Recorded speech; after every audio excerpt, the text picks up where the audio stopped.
اور وہ کھیر پکے اور رات کو چھت پہ رکھیں اور صبح اس کھیر کو پکایا جائے۔ جب وہ اس خواہش کا اظہار کر رہا تھا تو اس بندے نے پوچھا آپ کے پاس اس وقت ہے کیا؟ وہ کہتا تھا نا انگلی سے لگا کے کھائیں گے۔ اس نے کہا کہ میرے پاس انگل ہے، یعنی ایک انگل ہے، باقی ساریاں چیزاں پوریاں کرنی ہیں۔ یعنی اس وقت یہ جو بجٹ ہے یہ فلاں کو اتنے دے دیں گے، نوجوانوں کو یہ دے دیں گے، بھئی ہے کیا؟ پیسہ کوئی نہیں ہے اور آنا کہاں سے ہے؟ اب یہ کیا گیم ہے؟ گیم یہ ہوئی ہے کہ اسحاق ڈار نے جس انداز کے اندر آئی ایم ایف کے ساتھ ڈیل ہونی تھی وہ ڈیل نہیں ہونے دی گئی، اور شاید یہ نواز شریف نے کوشش کی ہے۔ نواز شریف جب تک پاکستان واپس نہیں آتا وہ اسٹیبلشمنٹ سے کچھ نہ کچھ جو پریشر ہے وہ بلڈ رکھنے کے لیے یہ کر رہے ہیں، تاکہ اگر سارے معاملات حل ہو جائیں گے تو کل کو اگر کوئی وعدہ خلافی ہوتی ہے، جو وعدے وعید ہوئے ہیں، جس طرح کھاؤ قبائل کو اس ملک پر قبضہ جمانے کے لیے جو ان کے قبضے میں یہ پورا ملک دے دیا گیا، زرداریوں کو، شریفوں کو، وڈیروں کو، جاگیرداروں کو، کہ غریب عام آدمی کا مقدر یہی ہے، جمہوریت، آئین، آزادی، ادارے رائے، قانون، یہ کچھ بھی نہیں ہے۔ اب ان حالات کے اندر اسحاق ڈار نے جو بجٹ پیش کیا وہ تو ہے غیر حقیقی، لیکن اس کے ساتھ ہی آئی ایم ایف کے ساتھ معاہدہ نہیں ہونے دیا گیا، تو پاکستان کا کئی 100 ارب روپے کا نقصان کر دیا گیا ہے۔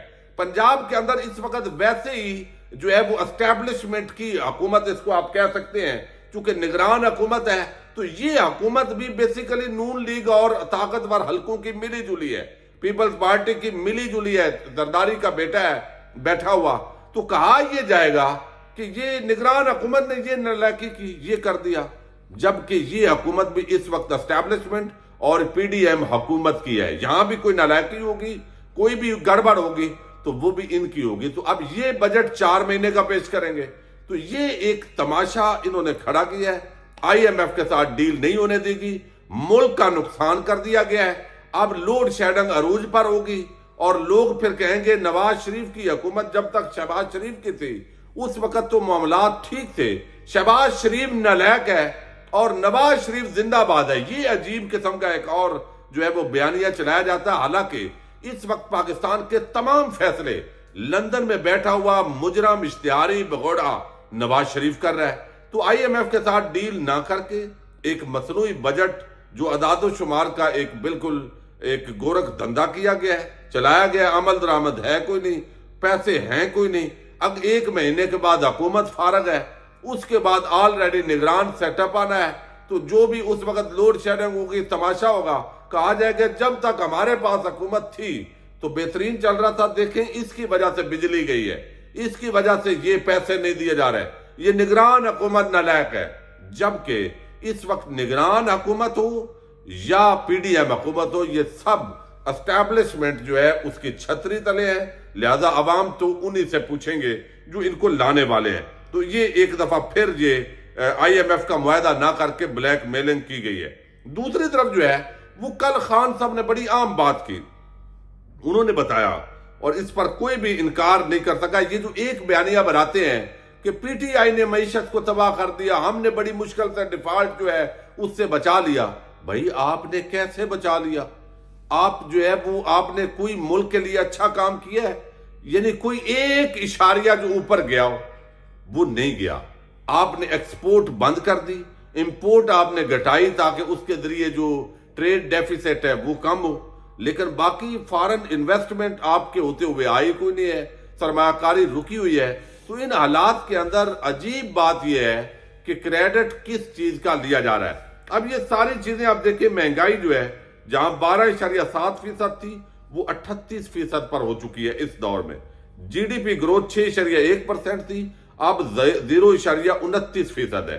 اسی طرح انڈسٹریز جو ہے 6.8%، انڈسٹری کی گروتھ ہو رہی تھی، اب 2.94% ہے۔ ایگریکلچر جو ہے یہ بھی آپ دیکھیے یہ منفی 2.94 ہے۔ اسی طرح ایگریکلچر 4.3% گروتھ کر رہی تھی، اب 1.55 ہے، اور باقی جتنے اعداد و شمار آپ دیکھ چکے ہیں، سروسز ہے 6.6% تھی، اب 0.86% ہے۔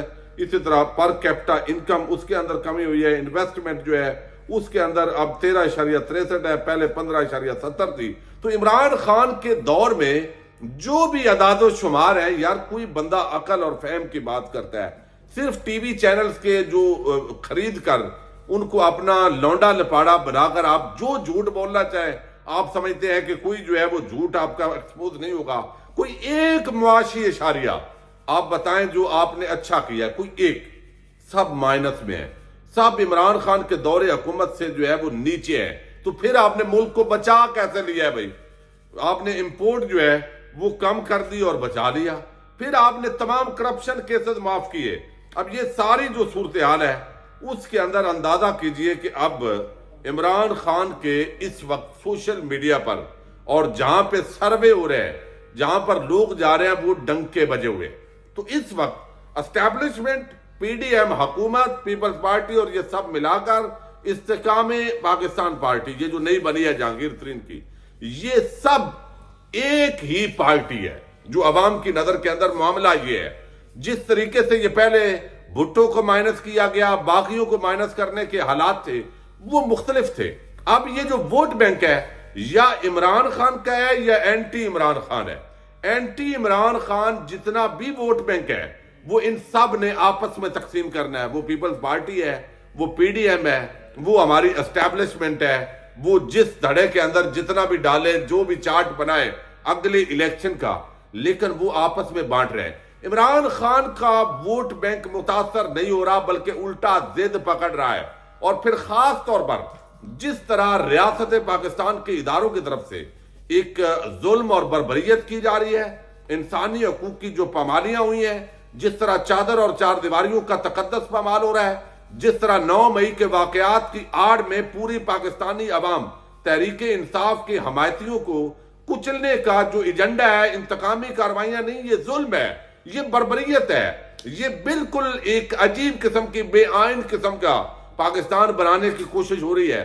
اور یہ آج کا جو پڑھا لکھا نوجوان ہے جو سوشل میڈیا دیکھتا ہے، جس طرح وہاں لطیفے شیئر ہو رہے ہیں، تو عمران خان کا جو بیانیہ ہے جو انہوں نے بنایا کہ ان کو حکومت ان کی کیوں گرائی گئی، ان چوروں ڈاکوؤں کو کیوں مسلط کیا گیا، اب اس پوری صورتحال کا وہ بیانیہ، اس کی بجائے کہ یہ آپ خوف اور ہراس پیدا کریں اور وہ کم ہو، اور زیادہ وہ بڑھ رہا ہے.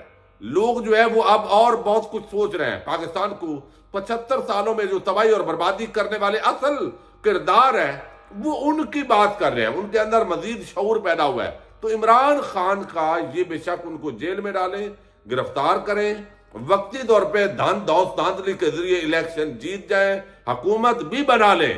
عمران خان کا جو پاپولر بیانیہ ہے، جو ووٹ بینک ہے، وہ 13-40 چینل خرید کر بھی ان کو کمی نہیں ہو رہی. اور یہ وہ پریشانی ہے جو اس وقت طاقت اور حوالہ حلقوں اور پی ڈی ایم ٹولے کے اندر موجود ہے. اگر دھکے سے سٹیمپیں لگانی ہے، دھاندلا کرنا ہے، تو وہ وقتی طور پر الیکشن ہو بھی گئے تو اس کا کوئی فائدہ جو ہے وہ نہیں ہوگا. تو اسٹیبلشمنٹ، پی ڈی ایم، حکومت، استحکام پاکستان پارٹی، یہ سارا اس وقت ایک ہی گروپ ہے. دوسری طرف پاکستان کا عام آدمی اور تحریک انصاف کھڑی ہے، انتقامی کارروائیاں ہیں، اور یہ سب جو ہو رہا ہے اس کا اثر الٹا پڑ رہا ہے. اور یہ بات اس وقت یقیناً اسٹیبلشمنٹ کے حلقوں کے اندر اس پر سوچ بچار ہو رہی ہوگی. اجازت دیجیے گا.